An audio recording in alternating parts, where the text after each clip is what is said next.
no, there's just so much. There's so much. We've got Doctor Strange in there. We have to have Mr. What's his name? The Rent guy. Mr. Ditkovich? I think so.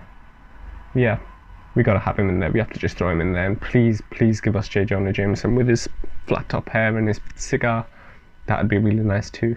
But also there was this talk of a leaked sort of footage or trailer that Sony Latin accidentally released, but I'm gonna play it here for you now, and it's fake. Okay, there's absolutely no truth to this video.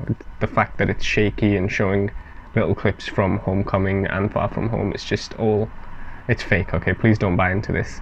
The title, Home Sweet Home, from this video is, okay, now the titles of the Spider-Man movies, when we got the first one, Homecoming, while that was going on in 2017, 2018, people had already predicted that the title was going to have the word home in it again for the sequel, and most people accurately guessed that it was going to be Far From Home because they showed he was filming in Europe, and people got that right. So now I'm guessing they've used the assumption of Far From Home to come to the conclusion that the third one is going to be Home Sweet Home, which, you know, I don't blame them for. That's the predictability you give the titles when you have that one running theme.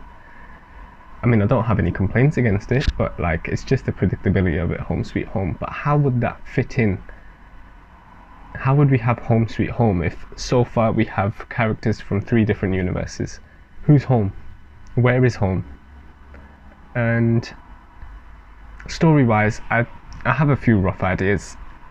It's hard to say where exactly this movie is going to be set. Because to say it's set in where we left off in Far From Home is difficult, because how would Spidey walk about now that he's been exposed as the criminal who tried to fight the hero Mysterio? But also going back to the fake trailer, now we know they started filming at the end of October, which was a delayed time, and now we're at the start of December, so they've roughly had a month. They've basically had a month, 30 days.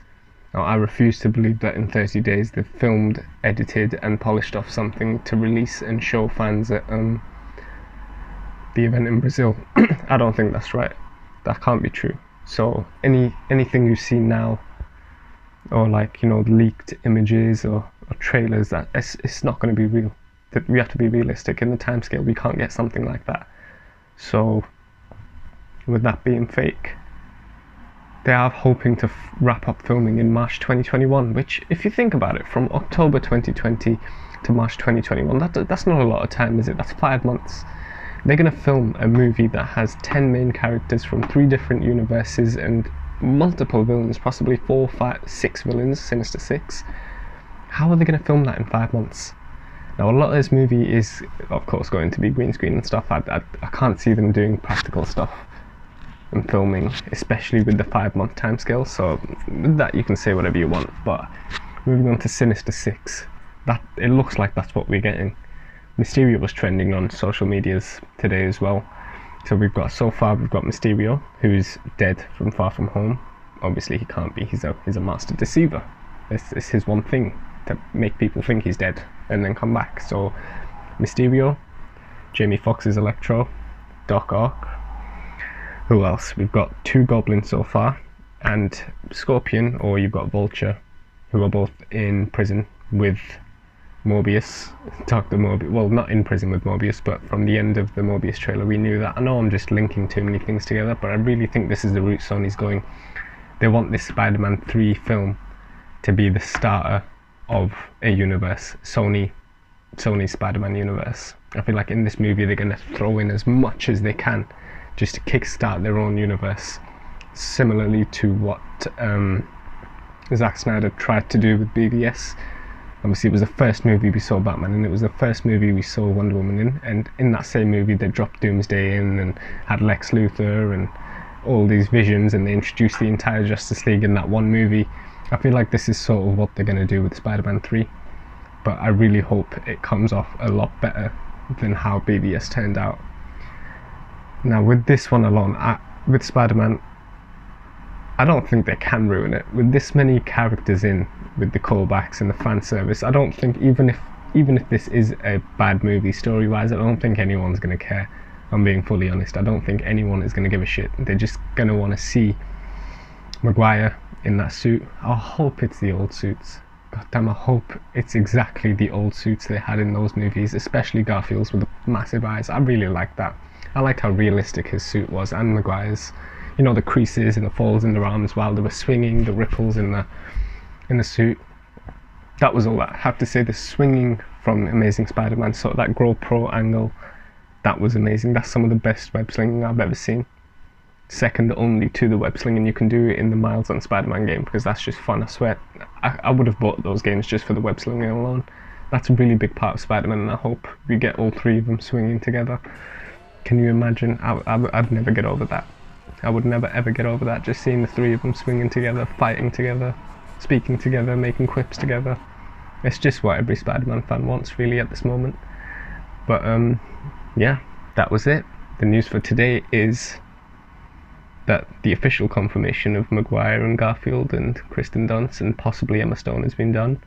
And now Spider-Man 3 is looking to cast Willem Dafoe and Dane DeHaan as their Green Goblin characters once again for the upcoming multiverse crossover.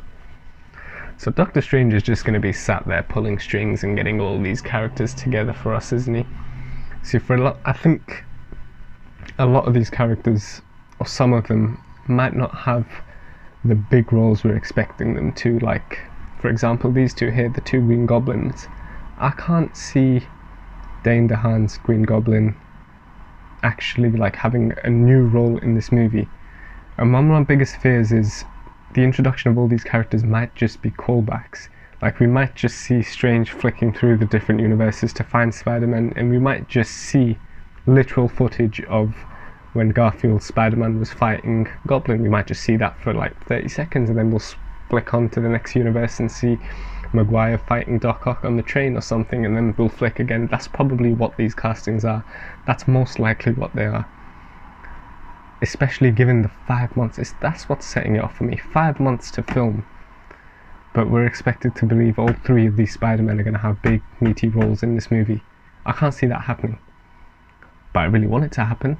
I hope this is a setup to the Sinister Six. I hope Doctor Strange makes a mistake. He thinks he might be doing something to help our Peter, Tom Holland. Obviously he fixes everything and no one believes that Peter Parker is Spider-Man anymore, and then at the end of the movie, oh no, all the Sinister Six are together and they're in our universe somehow because Strange has fucked up the timeline even further. That's kind of what I'm hoping. But yeah, in terms of callbacks and fan service, this is going to be the one. This is going to be the movie, and it's easily going to smash $1 billion. Now if you think about, let me just get up how much the Raimi trilogies grossed, and that was 10-15 years ago now. They were grossing 6, 7, 800 million, and that was just back then for that Spider-Man. Now the one of the Spider-Man movies we've had has grossed over $1 billion. So can you imagine how much this movie, with all three generations and their villains, will gross?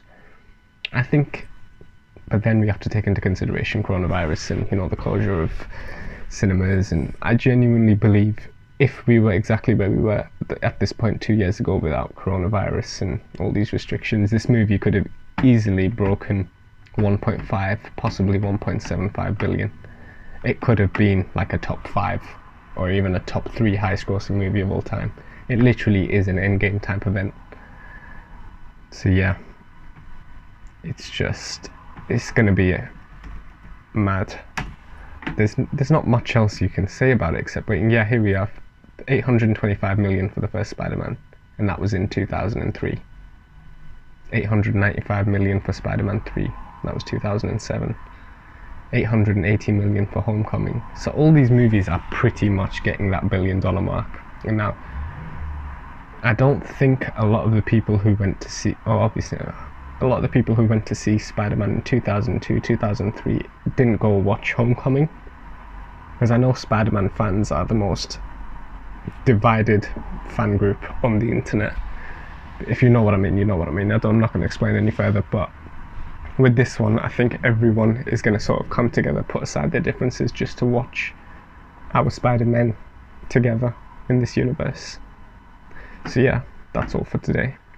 That's all I wanted to say. I just wanted to get some thoughts out, and hope you're all doing okay. Hope you're all excited. And if we're going to expect a trailer, I'd say expect it roughly around the release of WandaVision, so early next year. I don't think we're going to get a trailer before the end of this year. We might get special looks, like obviously, you know, Empire covers or stills from the movie or costume tests and stuff, but I don't think we're going to get actual footage, like a trailer, until next year, January. Because WandaVision is set for release on the 15th, I believe, of January, so roughly around that time. I think before WandaVision they'll drop a little something in there to get people excited, and they'll build from there. But for now, it's just this casting news. It's just looking like someone at Sony has thought, you know what, let's bring everyone back. Absolutely everyone. I really hope they don't bring Giamatti as Rhino, though. That's the one thing I don't want. I don't care. I don't care for that villain. I don't care for that character. Rhino I care for, but not that version of Rhino that we got. But the thing I have to say I'm most excited for is to see Garfield. I need to see Garfield in that Spider-Man suit. It's actually, if you know the story of how he lost his role as Spider-Man, it makes it all the more exciting now to see that he's going to get to do that again, because he was really, really upset in those years where he had to obviously give up the role. It was a childhood favourite character of his, and he loved everything about it, and he had that taken away from him, and now he gets a chance to do that all again, and that's just amazing, I think. So yeah, that's all I'm going to say for today. So I get emotional talking about it. It's Spider-Man. Everyone loves Spider-Man. So yeah, hope you guys are all okay, and see you for the next one.